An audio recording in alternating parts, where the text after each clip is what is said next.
Galileo discovered that Earth orbits the Sun, but he denied his own thought, belief, and opinion in front of church to be a part of community while staying alive. On the other hand, Spinoza accepted anathema and exile because he didn't want to be supervised by any religion while doing his research on theology. So, how did this affect him? Becoming him a philosopher. So let's find out. Hi, my name is Nazain, and here we discuss books.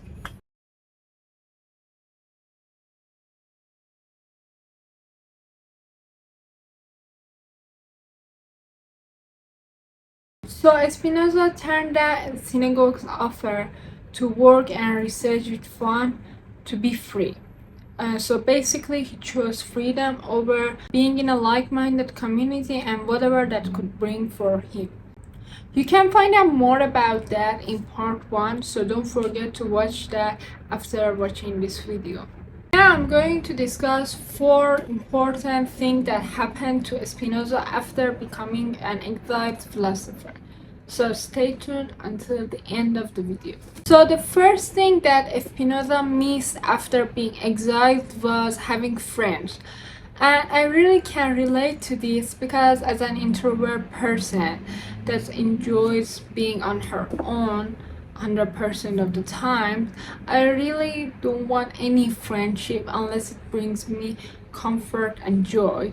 And that's why it was very relatable for me that Spinoza struggled with this because he was good on his own, but also he longed for some sort of friendship that wouldn't judge him or wouldn't want to change him at any matter, but he really wanted to give the loyalty and friendship in a very specific meaning.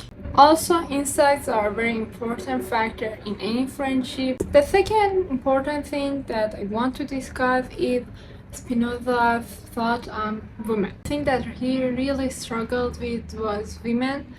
Spinoza was raised motherless, couldn't bond with his stepmom, and had mixed feelings toward his sister.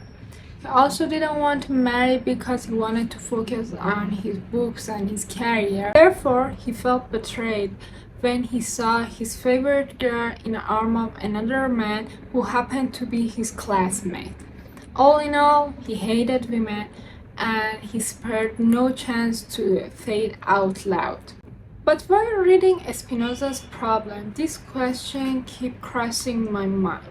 Why all philosophers don't mix their views of lives with how they experience the world, but when it comes to women, they really show discrimination and injustice, and their sole excuse is that they had bad experiences. Make it make sense. Even though I can go on absolutely forever about philosophers' relationship with women, the third factor we need to discuss is how Spinoza worked as someone who worked with lenses and made lenses while being a full-time philosopher. He already had tons of support during his lifetime. He could have stopped working at any time. A, because he already had someone who was willing to support him to do his research and reading. B, he already lived below his means. But why did he work as a lens maker all throughout his life? Because working gave his mind clarity and made him more productive in long run. So what I got from this is the fact that I need to have some sort of passion and hobby apart from my job and my work, so that gives me more clarity in mind and make me more productive. What do you think? What's your passion project? Passion project is actually where the inspiration comes from. We already know that Spinoza lived below his means. He always refused any fund, allowance, or gift given to him. But there was one thing he couldn't say no to. There was one exception, and it was books. So books are the fourth factor. He really had a deep affection toward his books and he really liked to hoard and read them. But he wasn't really a fan of fiction books and he preferred non-fiction, which you can find reasons for in the book Spinoza's Problem. But I want to know your opinion. Which side are you? Team fiction or team non-fiction? Comment down below. Spinoza was really ahead of his time. He had this quote in the book that goes like, I only have control on one thing, my knowledge and my understanding. That's literally my New Year's life motto. Also, there is a hint of existentialism in that I will dive deep into in the next videos, so don't forget to subscribe for that. He lived with no community that he felt belonging to.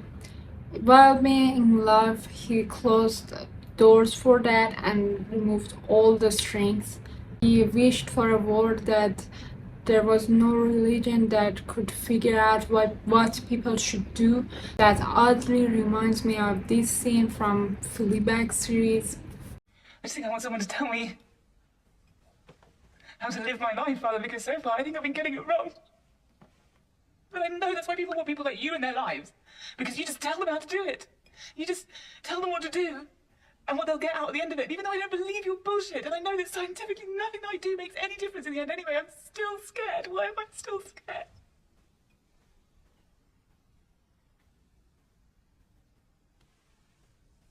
So he wanted to live in a world that people choose for themselves instead of religions choosing for them. When he died, probably because all the does he while doing his job, the first one that showed up was his sister that abandoned him, and when she understood that his debts are way more than his property, he vanished as fast as he appeared. So yeah, that's it for today, and don't forget to subscribe. Bye for now.